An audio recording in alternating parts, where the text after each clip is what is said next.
આજરોજ વડોદરા મહાનગરપાલિકાની વડી કચેરી ખાતે દિવાળીની શુભેચ્છા બાદ પ્રથમ રિવ્યુ બેઠક મ્યુનિસિપલ કમિશનર દિલીપ રાણાના અધ્યક્ષસ્થાને લેવામાં આવી છે। આ બેઠક કમિશનરના અધ્યક્ષસ્થાને અને સહાય સમિતિના અધ્યક્ષ ડોક્ટર શીતલ મિસ્ત્રી પણ હાજર રહ્યા હતા। આ બેઠકમાં તમામ ડિપાર્ટમેન્ટના અધિકારી અને deputy commissioner Arpit Sagar, deputy admin Hasmukh Prajapati, city engineer Alpesh Majmudar, ત્યારે ઝોન ડેપ્યુટી કમિશનર અને જ્યારે ઝોનના આસિસ્ટન્ટ મ્યુનિસિપલ કમિશનર, પાણી પુરવઠા અધિકાર, સોલિડ વેસ્ટ અધિકારી તથા ડિપાર્ટમેન્ટના અધિકારી હાજર રહ્યા હતા, જે સ્વચ્છતા બાબત અને પાણીની તકલીફો માટે બાબતની ચર્ચા કરવામાં આવી હતી।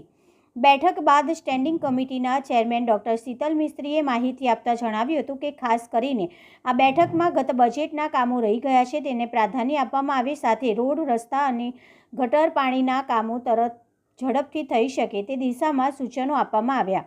ખાસ કરીને કામો બાબતે ટેન્ડરની પ્રક્રિયા વહેલાસર થાય અને જલ્દીથી જલ્દી કામ શરૂ થાય તે દિશામાં પ્રયત્ન હાથ ધરવામાં આવ્યા છે।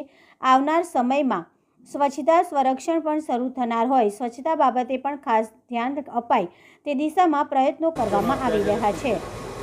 ખાસ કરીને આ વખતે ચોમાસું લાંબુ ચાલ્યું। ચોમાસામાં વડોદરા શહેરના જે ઇન્ફ્રાસ્ટ્રક્ચર ડેવલપમેન્ટના કામ હતા એ ડિલે થયા છે। ગયા વર્ષે લગભગ 1100 કરોડ રૂપિયાનો ખર્ચ કરવામાં આવ્યો હતો એક વર્ષ દરમિયાન, કેપિટલ ઇન્વેસ્ટમેન્ટ કેપિટલ ખર્ચ જે કર્યો હતો। આ વખતે લગભગ 600 કરોડની આસપાસનો ખર્ચો ઓલરેડી કરી ચૂક્યા છે। હવે ચોમાસું પતી ગયા પછી માર્ચ મહિના સુધીમાં મેક્સિમમ ડેવલપમેન્ટના કામો મેક્સિમમ સ્પીડથી થાય અને આ જે એક્સપેન્ડિચર અમારે કરવાના છે એના ટાર્ગેટ બધા અચીવ થાય એ માટેની એક રિવ્યુ બેઠક લાગી હતી। અલગ અલગ ડિપાર્ટમેન્ટે કયા કયા કામો આવનારા સમયમાં સ્પીડ અને સ્કેલથી કરવા માટેની અધિકારીઓને સૂચના આપી છે।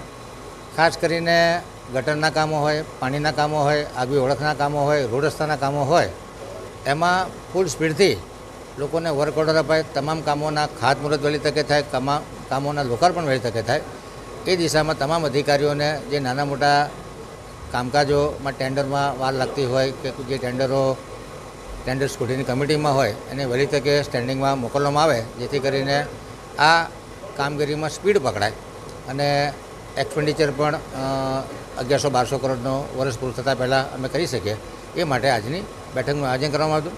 સ્વચ્છતા સર્વેક્ષણ પણ ટૂંક સમયમાં ચાલુ થશે।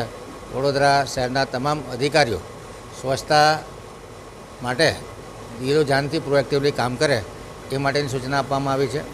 ખાસ કરીને ચોમાસા પછી જે બ્યુટિફિકેશન કર્યું અને જે વસ્તુ બ્યુટિફુલ હોય એને લોકો ગંદકી ઓછી કરે, એટલે લોકોમાં અવેરનેસ ફેલાવાય કે નવા ટેન્ડરો કરવાના છે સ્વચ્છતા માટેના, રોડ સ્વીપર હોય કે આરટીએસ હોય કે ડોર ટુ ડોરનું હોય, એ બધી પ્રોસેસ સ્પીડમાં થાય એ માટે તમામ અધિકારીઓને સૂચિત કરવામાં આવે છે। જે કોઈ નાની મોટી ઉણપ હોય એ પણ દૂર થાય અને ઇન્ટર ડિપાર્ટમેન્ટલ કોઓર્ડિનેશન અને સિંક્રોની વધે એ દિશામાં તમામ અધિકારીઓને સૂચિત કરવામાં આવે છે।